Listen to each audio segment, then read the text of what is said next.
Здравствуйте, мои дорогие! Я снова рада видеть вас на своем канале. Ну что, девчоночки, сегодня новый урок. Поехали! Сегодня мы будем делать с вами потрясающе важную процедуру, такую как снятие искусственных ногтей. На самом деле, при правильном снятии ногтей ногти у вашего клиента должны оставаться в первозданном виде. Такое впечатление, как будто вы коррекцию на них даже никогда не делали. И очень много было у меня вопросов, как же мне этот встроенный пылесос. На самом деле, если сравнивать их с теми пылесосами, которые у меня были, напоминаю, это два самодельных пылесоса. Один мы делали, встраивали его в вентиляцию дома, второй мы пытались сделать самостоятельно, но у нас плохо получилось. Итак, если сравнивать их с самодельными пылесосами, которые у меня были, этот пылесос, конечно же, лучше всех. Потому что он реально очень хорошо всасывает, пыль летит туда, куда надо, расстояние для всасывания пыли очень большое, до 10 сантиметров. В общем и целом, подводя итоги, я им абсолютно довольна. Ссылочку, где я приобрела этот пылесос, оставлю вам в описании. Загляните, там всегда очень много чего интересного. Что же касательно снятия ногтей, вот эти вот части вы всегда любите очень смотреть, как летит пыль во все стороны, как спиливается материал, поэтому оставлю их без комментариев, наслаждайтесь.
А теперь вернемся непосредственно к самой процедуре. Смотрите, мы фрезером сняли основную массу материала, оставив небольшое его количество на ногтевой пластине.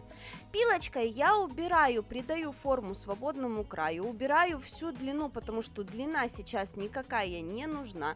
Во-первых, клиентка после толстых ногтей под материалом всю длину, конечно же, сразу же переломает, потому что как бы там ни было, ногти все равно тоньше и мягче, их более хрупкие, чем искусственный материал.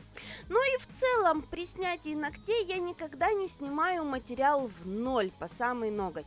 На самом краю я оставляю тоненький-тоненький слой материала, который укрепляет мне кончики моих ногтей и в то же время немножечко защищает натуральный ноготь от чрезмерного на него воздействия. Потому что клиентка, привыкшая год ходить с искусственным материалом, и тут вдруг его сняли, конечно же, она не сразу перестроится, чтобы не так сильно тыкать своими ногтями. Поэтому оставляем тоненький-тоненький слой геля, он защитит нашу натуральную ногтевую пластину, и при этом хороший гель никуда у нас не денется, то есть он вместе с ногтем аккуратненько срастет. Единственное, клиенту рекомендуем в данном случае не подстригать ногти, а их подпиливать.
После снятия материала отодвигаем кутикулу и переходим к процедуре маникюра.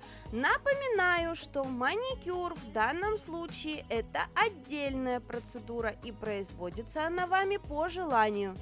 Отодвигаем кутикулу пушером, вычищаем птериги и в данном случае внимательно следим за тем, чтобы движение фрезы по натуральному ногтю было минимальным. Мы уже не будем ничем покрывать, мы отпускаем клиента на отдых, поэтому нам нужно минимально запилить ногтевую пластину. То есть, если бы я делала коррекцию, я бы пилочкой, вернее фрезой фрезера, немножечко бы нажимала на ноготок, чтобы взрыхлить ногтевую пластину вместо пилочки.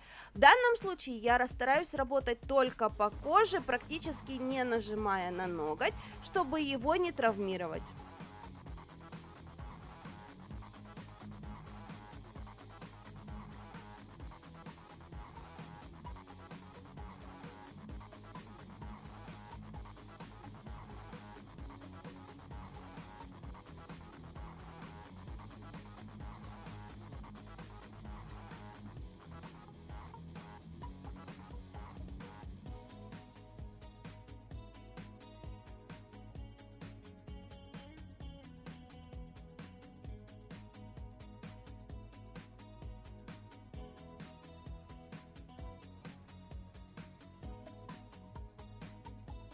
Отодвинули кутикулу, вычистили птериги, далее производим маникюр кто как умеет. Я умею вот так на выворот. Я вам его уже показывала, этот метод маникюра, в ролике «Маникюр через Ж». Напоминаю, вот именно такое, через вот такое Ж я его и продолжаю делать, но хоть как-то у меня с этого ракурса получается. Итак, отодвигаем, раскрываем юбочку кутикулы, берем шарик и срезаем все, что мы открыли. Многие из вас знают, маникюр это не самая сильная моя сторона, это самое нелюбимое мое, что можно только сделать на ногтях. Вот терпеть ненавижу этот процесс, но под гнетом общественности стала делать хоть что-то с этим делом, но до идеала все равно не довожу и не буду доводить, потому что я его не люблю. Потому что как только я пытаюсь довести чуть-чуть больше, чем я знаю, я начинаю пропиливать руки. Стрелись, не чувствую я этот момент вообще никак. Вот ну никак не чувствую, и приучить себя к этому никак не могу. Тем временем бафим поверхность ногтевой пластины, вместе с поверхностью материала у нас сливается все в единую кучку, и совершенно не видно, где начинается ноготь и заканчивается искусственный материал, но он там, напоминаю, остался.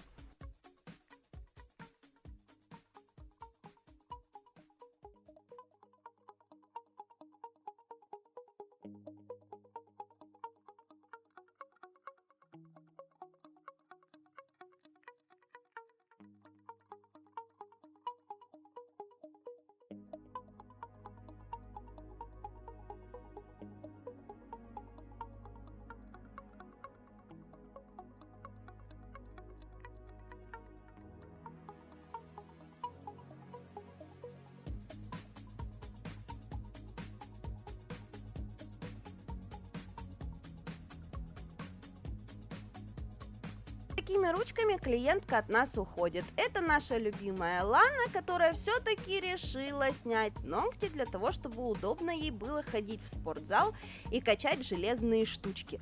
Поэтому мы не стали ей в этот раз уже отказывать, хотя я думаю, мы Лану все-таки скоро опять увидим. Сегодня с вами прощаюсь. Всем до новых встреч. Пока!